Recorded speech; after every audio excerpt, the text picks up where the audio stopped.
This is one of the harshest landscapes on Earth. Arctic mountains are like shark's teeth waiting to devour the unprepared. Giant glaciers carving through granite cascade from the summits down to the frozen seas, and the temperature drops like a stone. If you're wise, you'll stay indoors. But if you've got to go out, these are what you need to get around in this extreme terrain.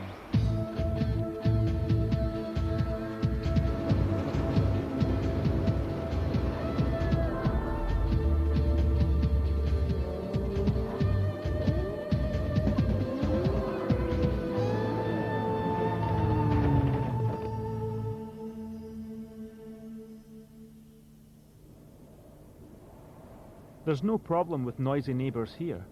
This is Spitsbergen, or Svalbard, a group of Norwegian islands 750 kilometres north of the mainland.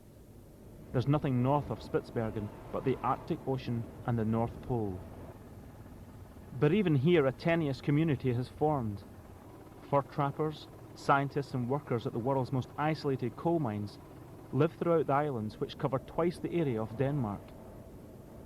60% of Spitsbergen is glacier, a sheet of ice hundreds of meters thick. In the winter, the sun never rises, and the temperatures can reach minus 46 Celsius. That's before the wind chill.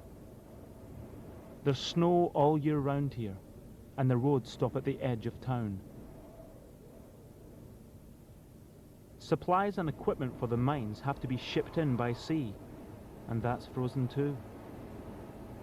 Cargo has to be led in by Spitsbergen's icebreaker.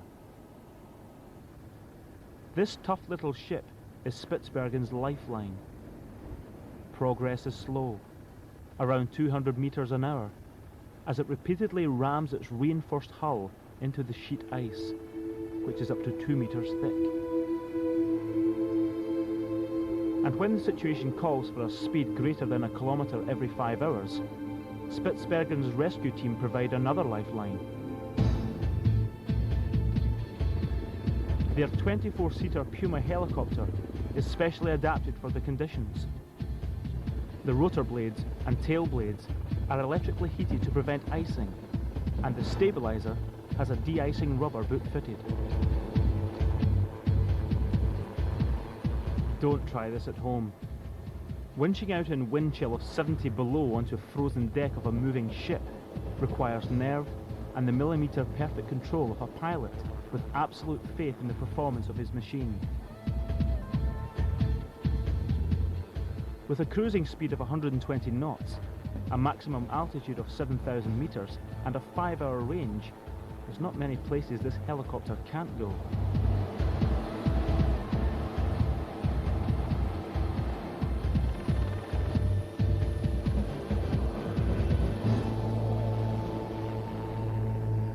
State-of-the-art helicopters are for emergencies only. Getting about in the terrain of ice and snow needs a simpler answer, and for the people of Spitsbergen, there's only one choice.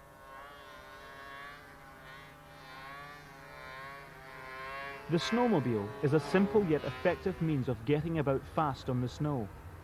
As early as 1927, American Carl Eliasson fitted an engine and track to a toboggan, and the snowmobile was born. In the ski resorts of Europe, these are the playthings for the off-pisteurs. But here, people depend on them for their lives. Jason Roberts' job is to shoot polar bears with a camera. His snowmobile is a survival vehicle that he has had to adapt to the extreme conditions. With my work, these machines are very important because it allows us to travel huge distances. Maybe in a season we might drive up to 10 to 15,000 kilometres. So the machines have to be slightly adapted for the environment here. The liquid I'm putting in here, I just put in oil, which is normal. TW40, which is very synthetic oil, won't freeze in the cold. I'm now putting in some antifreeze liquid, which is mixed about 50 to 1, quite a high percentage of antifreeze liquid. Shouldn't freeze at minus 60 or 70. In this environment, the temperatures, plastics become very brittle. These machines have started to use a lot more composites. We have skis here that are pure composite material, no steel in it except for the bolts going through it. It looks like a young kid's toy, but handles speeds of 160 kilometres an hour and hitting rocks at high speeds. There's a lot of pressure on it. Child's play, it isn't. But simplicity is the key to survival. Automatic transmission gets the power from the two-stroke engine down to the durable rubber belt which bites into the snow. Part of the morning routine is clearing ice that has formed overnight.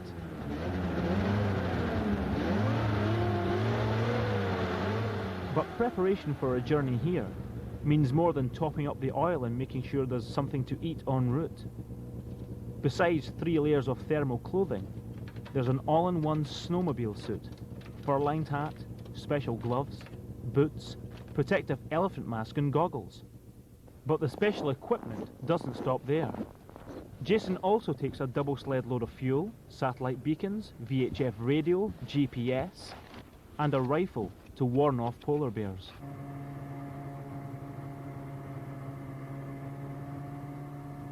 It's not many years ago since we started using global positioning system. We have heat packs on the back of the global positioning system here to keep it warm at about -10 down over. We must start warming it up, if not we can't read the liquid crystal display. We have all our routes in here. I download from my laptop directly onto it, but that's only really for bad weather. The best navigation system is the traditional navigation system, which is memory.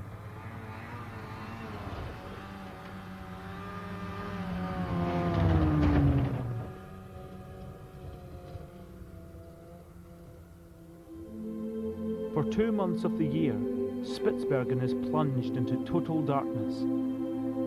When the sun returns, it's a cause for celebration, and when the rays strike the steps of the local school, the whole town empties out to cross the sea ice to celebrate the Festival of the Sun.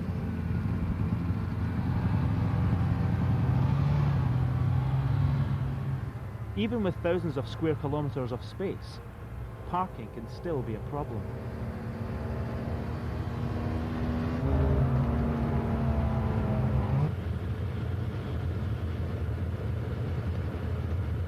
To the untrained eye, these snowmobiles all look roughly the same, but they can be as different as a Ferrari is from a Trabant. And in the afternoon, with a day off and an empty glacier to play with, the boys come out to play.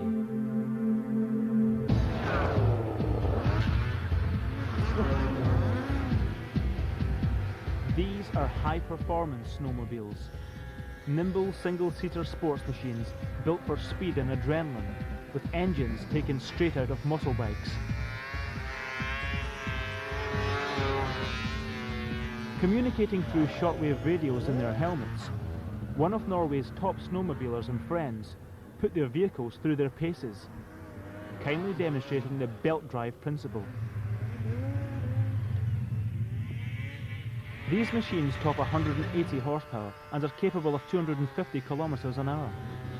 If you keep the revs up, there's enough thrust in the belt to ride on water like a jet ski. They take 1-in-1 hills at a gallop, and if you don't make the lip of the hill, or shift your weight far enough over for the turn, it's bye-bye snowmobile. But high-performance snowmobiles aren't just for fun.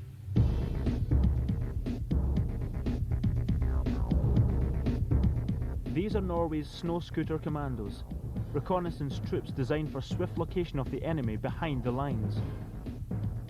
They need the best mobility available to them, coupled with speed and stealth, in order to fulfill their mission objectives. They're taking part in a multinational NATO exercise in Bardufoss in northern Norway, still inside the Arctic Circle. Warmer than Spitsbergen, but still well below zero. The motto of this exercise is survive to fight, then fight to survive. The main exercise is Joint Winter 2000, which is a Norwegian military exercise. Then we have AMFL that come over and piggyback on top of this exercise, because then you can use the Norwegian systems, the Norwegian military, to learn from, because obviously they live here and work here, and it's just blasé to them, a bit of snow. But we need to training this and get as much from them as we can. You get extreme conditions, you get cold, nothing but cold. You wake up in the morning, come out your snow hole, and it's like -20. You need vehicles that work, that are reliable. You need tracks. You've got the skidoos. They're mainly for your special forces, your Jaeger battalions, your Royal Marines that need to get somewhere, get there fast. These commandos have to travel hundreds of kilometers to locate the enemy, then get out at speed before being observed. They are not a heavy fighting force, but they have to be light, quick, and self-sufficient. There is no backup behind the lines apart from your mates. A snowmobile stuck in deep snow is a target, and the rest of the force have to act to get clear or be prepared to fight. Our job is to locate the enemy, watch what he's doing, and then report back to the battalion, so that the rifle corps can move in and take out the enemy.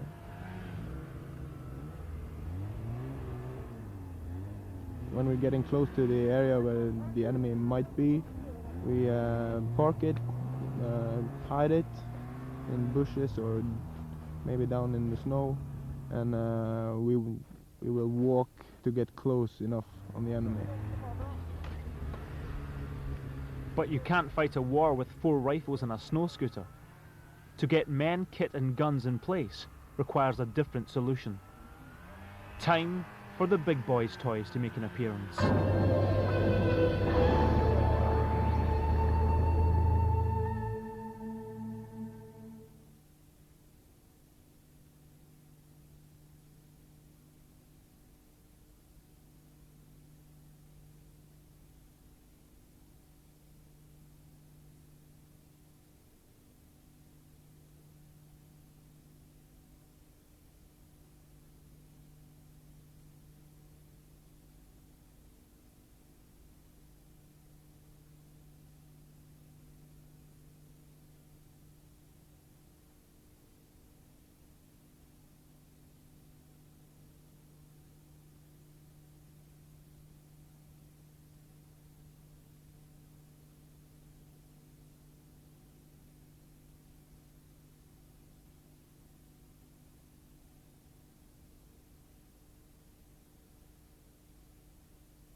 In the extreme terrain of ice and snow, you need a snowmobile to get yourself around. But carrying large loads is a problem.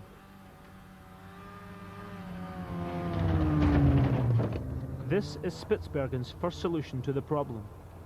An ancient custom-built tracked vehicle designed for heavy-duty work on the snow. Believe it or not, underneath is the chassis and engine of a VW Beetle. But the most widely used workhorse in the world is the Swedish-built Hägglunds BV206. There are 10,000 of these articulated twin-cab vehicles ploughing across ski slopes, battlefields and research outposts worldwide. A powerful engine deals with 45-degree slopes, and the cargo space can be manoeuvred round tight bends and across inclines of extreme angles. Its only drawback is its load capacity. This is its big sister, and what goes for a cop car in Spitsbergen, the Hägglunds TL4. The far north has a 0 crime rate, so the police force have to deal principally with rescue missions. The TL4's 5.9-litre 190 horsepower turbo diesel gives it a top speed of 45 kilometers an hour on the flat, but it's on hills that it comes into its own, with 45-degree climbing ability even with its maximum 4-ton payload. Regular exercises with Red Cross volunteers and the right vehicles make life-saving 400 meters up a glacier possible, but it's never easy. It's fine today, but when a 70-kilometer wind kicks up, you get a whiteout situation. So this TL4 is kitted out not only with GPS, but with radar, so that they can see where they're going.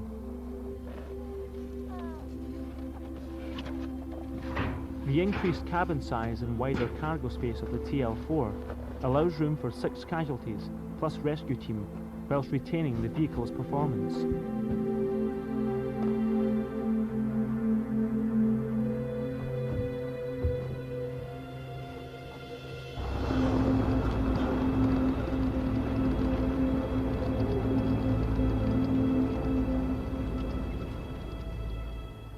Back at Operation Joint Winter 2000, the Norwegian Army are putting their homegrown snowfield giant through its paces. There's 2 meters of snow here, but the Natech P6 can safely carry loads that the BV206 could never handle across the surface of the snow. So how does it do it? The key to it all is ground pressure, the amount of force that the vehicle exerts on the ground, or in this case the snow beneath it. The heavier the vehicle, the greater the area that it must spread its load over.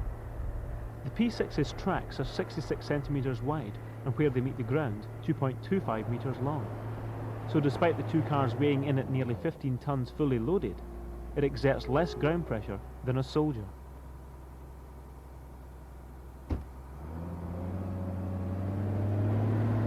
But it's the deep ridges in the tracks which give the P6 its traction.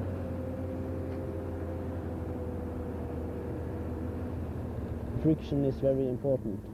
It was designed for snow, and if you have a firm snow, it's the easiest to drive in, because you don't have to worry about spinning and sliding.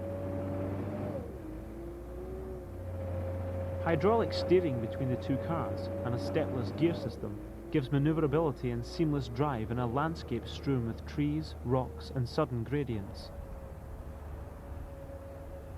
And you have a very good rotating angle. You can do a turn at 4-meter radius. You can drive around obstacles. Very good maneuverability.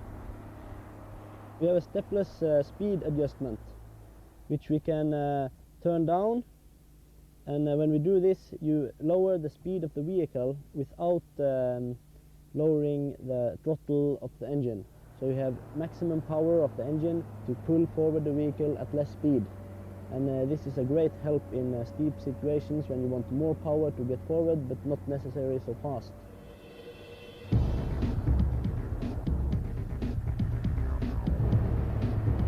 Coupled with amazing mobility, the interchangeable back system lets the Army respond immediately to any situation. The P6 can rapidly be turned into a personnel carrier, fuel bowser, rocket launcher, or here, a mobile electronic jamming system, which can be taken almost anywhere. The one part of this terrain the rubber treads can't handle is ice. For this, you need something a bit rougher. Enter the super heavyweights. Leopard tanks weigh 50 tons. They would rip rubber to shreds, so tanks and armoured personnel carriers have metal tracks that chew through snow, ice and tarmac. That's why the Army keeps them off the road and on the battlefield.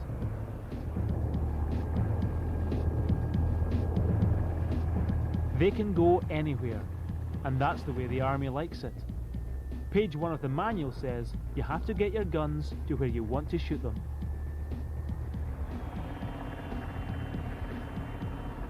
Humans have spent so much ingenuity dealing with the problems of icy terrain. Everyone from the ordinary motorist to the captain of the icebreaker knows ice is bad news. So why would you want to go and do something like this?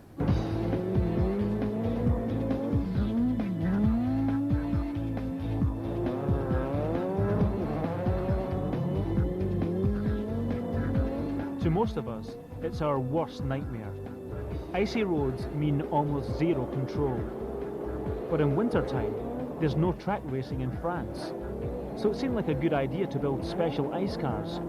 500 horsepower, 4-wheel drive and studded tyres make for an incredible spectacle. But you have to forget the normal rules of driving. For me, it's nearly neither other sport. All the reflex you have on tarmac, you have to forget for ice, because we have four-wheel drive, four-wheel turn, a lot of power, spike, so many things completely different than tarmac. For spectators, the thrill of seeing cars like their own flying sideways around these tracks, showering the crowd with ice, is almost irresistible. But of course, it's not quite that simple. It's engineers like Richard Turr who have to come up with a winning package. On this car, we use only the front and rear lights of the standard car. All the components are special components on this car. This is a prototype for the ice race. Although they look like everyday cars, that similarity is skin deep. There are strict regulations governing the specifications. The cars themselves are not allowed to be any more than 950 kilos, and they have to be strong and safe, so a conventional car is out of the question. The outer skin is made from fiberglass or composite, but the structural strength comes from a tubular space frame, inside which all the components sit. The engine is in a central position. This reduces the mass at the end, so it's like a big dumbbell. If you have your masses at the end, the car will want to turn very quickly. If you put everything central, you can turn things very quickly. And there's an ingenious four-wheel steering system. You go into a corner, you have a front wheel beginning to turn, this positions you. You actually go in the opposite direction you want to go, and nothing is happening on the back wheels. And as you continue putting lock on, the rear wheels beginning to steer. And this really brings the rear end out. The only things keeping these cars on the track are the special tyres which are moulded around metal studs. The angles of drift you get in these cars are almost up to 90 degrees to the road. And what you're actually using is the contact of the studded tyres to keep the car pointing inwards. The traction of the car is pulling in towards the center of the curve, because obviously the studs themselves are not strong enough to hold the car against the centrifugal force on the ice. The rubber is very soft, and the pressures are half that of a road car. The condition of the track changes all the time, so if you start getting deep ruts, and we do get very deep ruts, if the tire pressure is too low, you can actually rip the tire off the rim itself.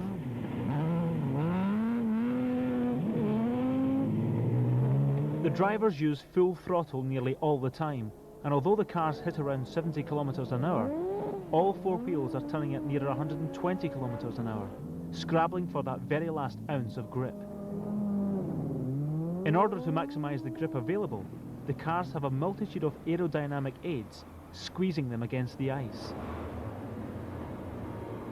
We obviously don't have the speed Formula 1s have, so the amount of downforce we get is quite restricted. But because the cars also travel so much sideways most of the time, you can see that the wing itself, we have to leave it enough space for air to come in sideways, and the end plates keep the wing working properly. But as the car is traveling between 70 and 90 degrees to the direction the car itself is pointing, we have to have enough flow over the rear wing to make it work. Several different cars have different shapes of wings. We have quite a bluff end, but the amount of downforce we get out of this will give us a couple of tenths per lap. These cars are all prototypes, designed only to travel on ice.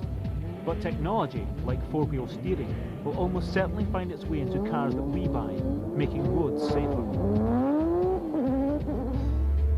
Extreme terrain is about pushing back the boundaries, pitting your wits against the elements, producing machines that your life can depend upon as you go literally to the ends of the earth.